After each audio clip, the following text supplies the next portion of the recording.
Secundaria segundo grado. Matemáticas. Proporcionalidad inversa 5.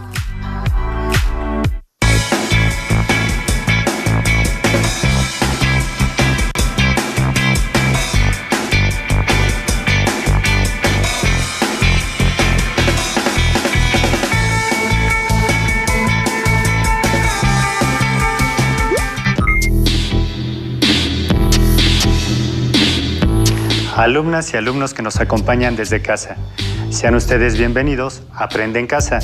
Esta sesión corresponde a la asignatura de Matemáticas para segundo grado de secundaria. Soy el maestro Jorge Gómez Méndez y es para mí un gusto que me acompañen en el transcurso de esta sesión, para que juntos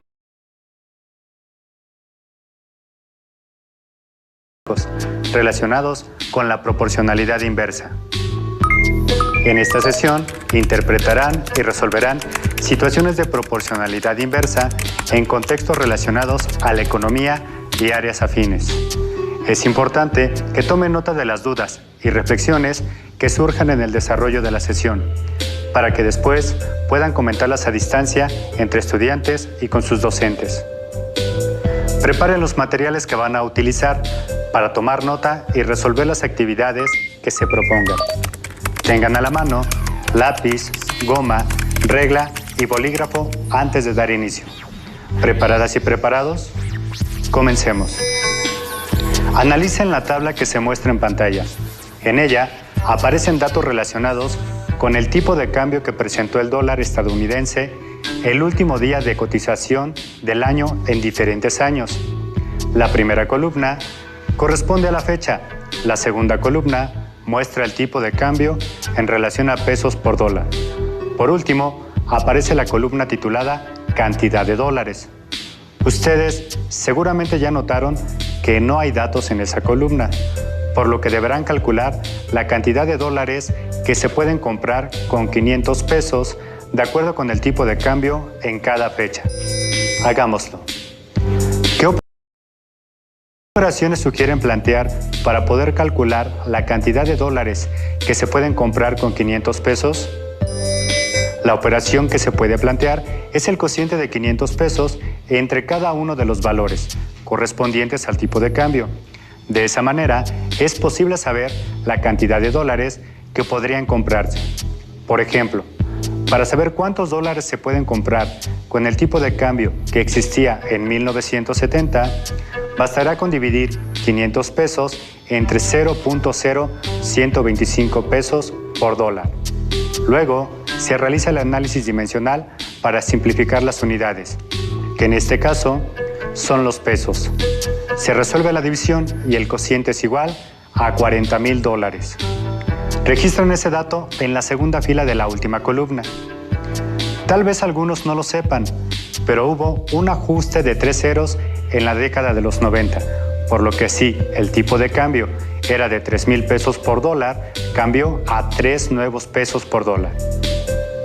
Ahora, repitan el mismo procedimiento para los datos faltantes. Hagámoslo.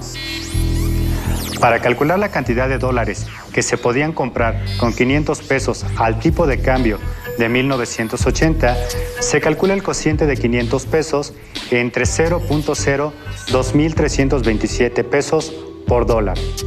Se simplifican las unidades y el cociente es igual a 21.486.893 dólares. Allá en casa, tomen un momento y repitan el procedimiento hecho anteriormente para calcular los datos que aún faltan en la tabla. Hagan el análisis dimensional para simplificar las unidades, es decir, simplificar las unidades de medida comunes que aparecen en el numerador y el denominador de la expresión matemática. ¿Preparadas y preparados? Comparen sus procedimientos y resultados con los que se muestran a continuación e identifiquen cuáles son las áreas que pueden mejorar. Hagámoslo. El tipo de cambio al último día de cotización de 1990 fue de 2.9443 pesos por dólar. Así que, con 500 pesos, se podían comprar 169.81.965 dólares.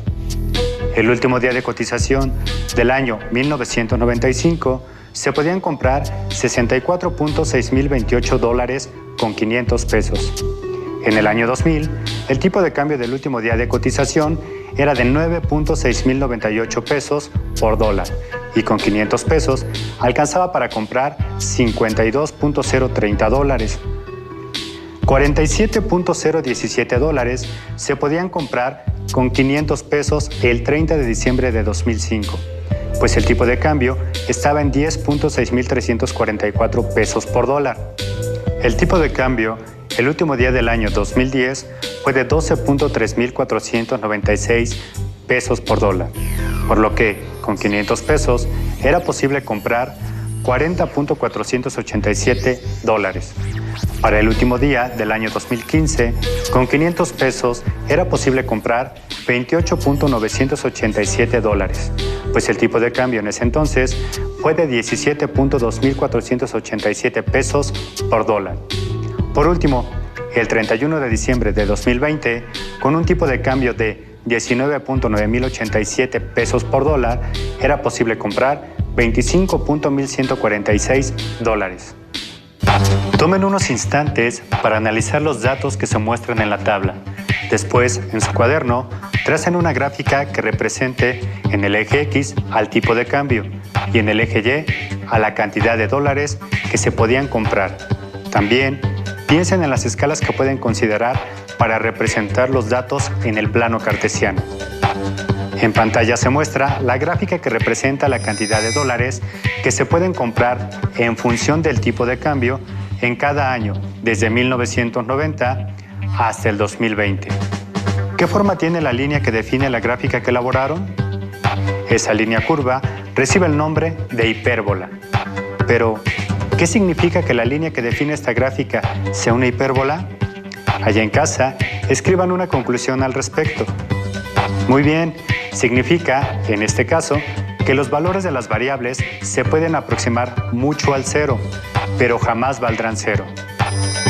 A partir de la gráfica y los datos de la tabla, respondan las siguientes preguntas. ¿Qué sucede con la cantidad de dólares que se pueden comprar con 500 pesos conforme aumenta el tipo de cambio? Conforme aumenta el tipo de cambio, la cantidad de dólares que se puede comprar con 500 pesos disminuye. Por ejemplo, tanto en la tabla como en la gráfica, se puede ver que cuando el tipo de cambio está en 2.9443 pesos por dólar en 1990 y aumenta aproximadamente 3.6 veces en el año 2005 a 10.6344 pesos por dólar, sucede lo inverso en las cantidades correspondientes. Es decir, la cantidad de dólares que se pueden comprar con 500 pesos disminuye en la misma proporción, de 169.81.965 a $47.017. En la gráfica también es visible que, mientras más dólares se pueden comprar, el precio por dólar en el tipo de cambio es más bajo. Por ejemplo, cuando el punto de la gráfica está en el valor más alto en el eje Y, correspondiente a la cantidad de dólares, al mismo tiempo se encuentra en el menor valor del eje X, correspondiente al tipo de cambio.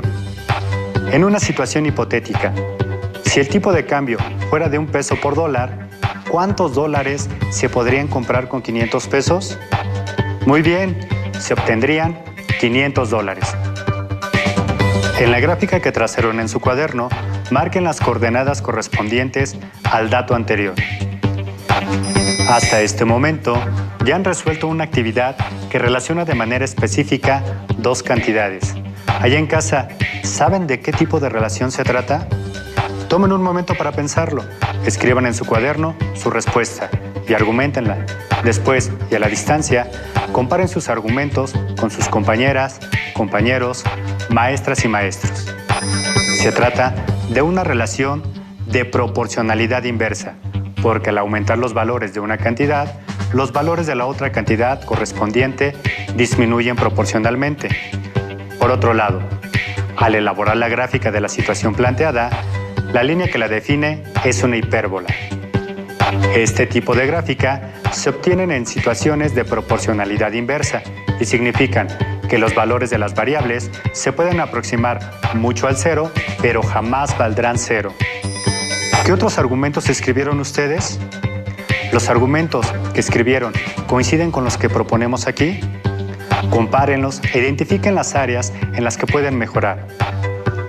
Es momento de que resolvamos una nueva situación.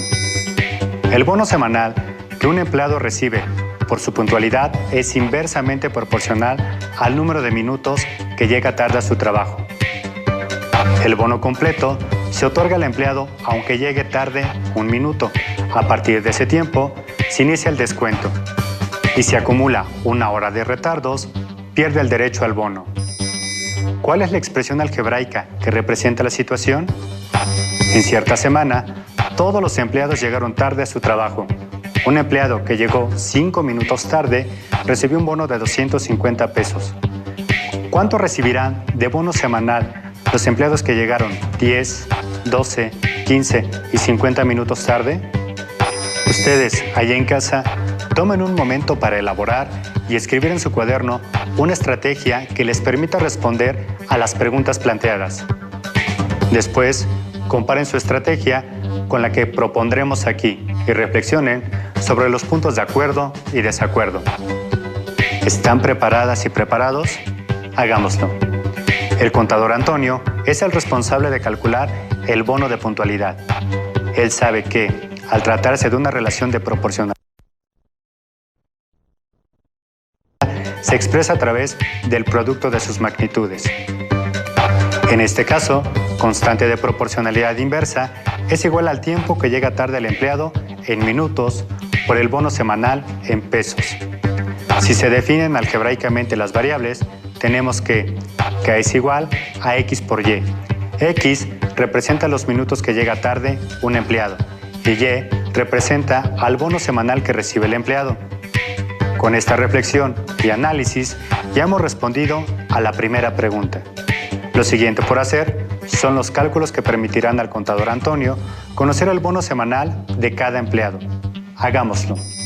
Para continuar, se deben sustituir en la expresión algebraica los datos que se conocen y despejar, de ser necesario, a la variable desconocida. Se sabe que K es igual a X por Y. También se sabe que un empleado que llegó 5 minutos tarde recibió un bono mensual de 250 pesos. Entonces, al realizar la sustitución de datos, se tiene que K es igual a 5 minutos por 250 pesos. Resolviendo la multiplicación, el resultado es igual a 1.250 minutos pesos. ¿Qué utilidad tiene conocer el valor de la constante de proporcionalidad? En su cuaderno, escriban una conclusión al respecto. Conocer el valor de la constante de proporcionalidad permitirá realizar los cálculos para conocer el bono semanal que se ganará cada empleado en función de los minutos que llega tarde al trabajo. Por ejemplo, para calcular el bono semanal del empleado que llegó 10 minutos tarde, se pueden sustituir en la expresión algebraica anterior los valores conocidos. En este caso, se conoce el valor de K, que es la constante de proporcionalidad, y también se conoce el valor de X, que son los minutos que llega tarde un empleado. Al sustituir los valores en la expresión algebraica, se obtiene que 1.250 minutos pesos es igual a 10 minutos por Y. En este caso, Y representa una incógnita, así que debemos despejarla para calcular su valor. Aplicando las propiedades de la igualdad, se obtiene que Y es igual a 1.250 minutos pesos entre 10 minutos. Se hace el análisis dimensional para simplificar las unidades comunes en el numerador y el denominador. Los minutos, en este caso, se resuelve la división y el cociente es igual a 125 pesos. En otras palabras, el empleado que llegó 10 minutos tarde recibió un bono semanal de 125 pesos. Ustedes, allá en casa, sigan en su cuaderno el procedimiento que usó el contador Antonio para calcular el bono semanal de los empleados que faltan. ¿Ya tienen el cálculo del bono semanal que recibirá cada empleado? Comparen sus procedimientos y respuestas con los que se muestran a continuación y corrijan de ser necesario. Para calcular el bono semanal de un empleado que llegó 12 minutos tarde, se sustituyen en la fórmula a X y en su lugar se escriben 12 minutos. Hecha la sustitución, se resuelve el cociente. Se simplifican unidades comunes en el numerador y el denominador y el resultado es igual a 104.16 pesos. Es decir, el empleado que llegó 12 minutos tarde recibió un bono de 104.16 pesos. Se sigue el mismo procedimiento para calcular el bono del empleado que llegó 15 minutos tarde. Se sustituyen valores en la fórmula, se hace el análisis dimensional y se resuelve la división indicada. El cociente es igual a 83.33 pesos, que representan el bono semanal de ese empleado. Por último, se determina que el empleado que llegó 50 minutos tarde recibirá un bono semanal de 25 pesos. Allí en casa, tomen un momento para analizar la situación y argumenten este resultado sin la necesidad de seguir este procedimiento. Existen varias maneras de argumentar este resultado sin la necesidad de hacer los cálculos que hicieron en el procedimiento anterior. Una de ellas puede ser a través de la elaboración de la gráfica que modela la situación, pero también se pueden analizar las correspondencias entre las magnitudes. Por ejemplo, el empleado que llegó 5 minutos tarde recibió un bono semanal de 250 pesos, mientras que el empleado que llegó 50 minutos tarde recibió un bono semanal de 25 pesos. ¿Cuántas veces aumentaron los minutos que llegó tarde el último empleado con respecto a los del primero? Aumentaron 10 veces. ¿Cuántas veces disminuyó el bono semanal que recibió el último empleado en comparación con el primero? El bono disminuyó 10 veces. Como ya notaron, mientras los minutos se incrementaron 10 veces, el bono disminuyó a la 10ª parte. Lo anterior es una propiedad que define a las relaciones de proporcionalidad inversa. Analicen y resuelvan la siguiente situación. Supongan que el precio de un producto se reduce proporcionalmente conforme se incrementa su producción. ¿Cuánto costará una lámpara solar al producir 15,000 piezas si su costo unitario es de 500 pesos cuando se producen 10,000 unidades? ¿Cuántas piezas deberán producirse para que el precio por lámpara solar sea de 250 pesos? ¿Será posible ofrecer una lámpara solar con valor unitario menor a 100 pesos si la capacidad máxima de producción de la fábrica es de 50,000 lámparas?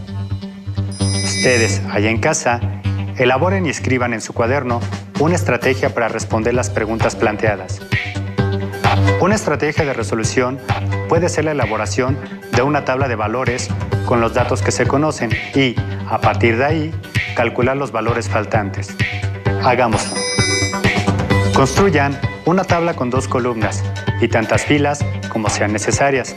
En una columna escriban todos los valores que corresponden al número de lámparas que produce la fábrica. Pueden titularla Producción de lámparas. En la otra columna, escriban los costos unitarios correspondientes a cada producción de lámparas. Esa columna la pueden titular Precio o costo por lámpara. ¿Ya tienen construida su tabla? Compárenla con la que a continuación se muestra. Identifiquen puntos en común y diferencias. De ser necesario, revisen su procedimiento y corrijan. La tabla que se muestra en pantalla tiene los datos que proporciona el problema.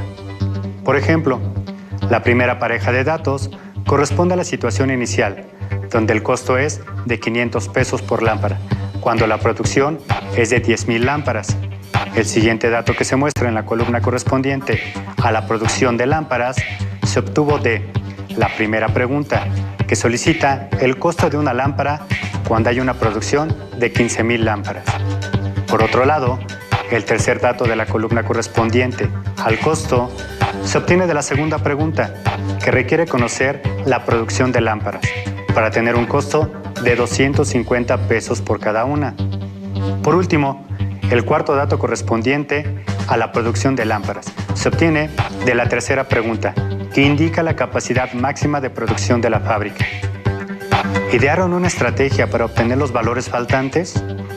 Como se trata de una relación de proporcionalidad inversa, se sabe que la constante de proporcionalidad K es igual al producto de sus magnitudes correspondientes, es decir, K es igual a X por Y. Si se considera a la producción de lámparas solares como los valores de X y el costo unitario como a los valores de Y, entonces se tiene que, al conocer X igual a 10.000 y Y igual a 500, entonces K es igual a 10.000 por 500, de lo que se obtiene que K es igual a 5 millones. Con este dato, podemos calcular los valores faltantes en la tabla, pero antes habrá que despejar a X y a Y. Al aplicar las propiedades de la igualdad, se obtiene que X es igual a K entre Y. Por otro lado, se tiene que Y es igual a K entre X. Ya cuentan con todos los elementos para calcular los valores faltantes de la tabla. Para saber el costo de una lámpara solar, cuando la fábrica tiene una producción de 15.000 lámparas solares, se utiliza la expresión algebraica Y es igual a K entre X. Se sustituyen los valores, entonces Y es igual a 5 millones entre 15.000. Se resuelve la división y el cociente es igual a 333.33 pesos por cada lámpara solar. La fórmula X es igual a K entre Y se utiliza para saber la producción de lámparas que se necesitan para que cada una tenga un costo de 250 pesos. Al sustituir los valores, queda indicada la división 5 millones entre 250. El cociente es igual a 20.000. Por último, se calcula el costo cuando la producción de lámparas es de 50.000. Para ello, se usa la fórmula Y es igual a K entre X. Se sustituyen los valores, se resuelven las operaciones y el cociente es igual a 100.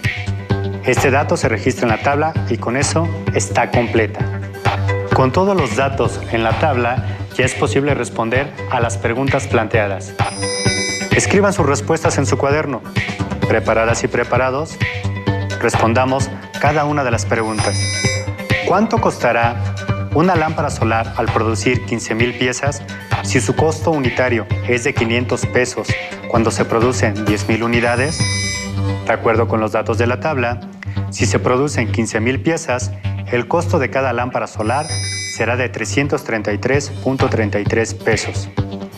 Para la pregunta, ¿cuántas piezas deberán producirse para que el precio por lámpara solar sea de 250 pesos?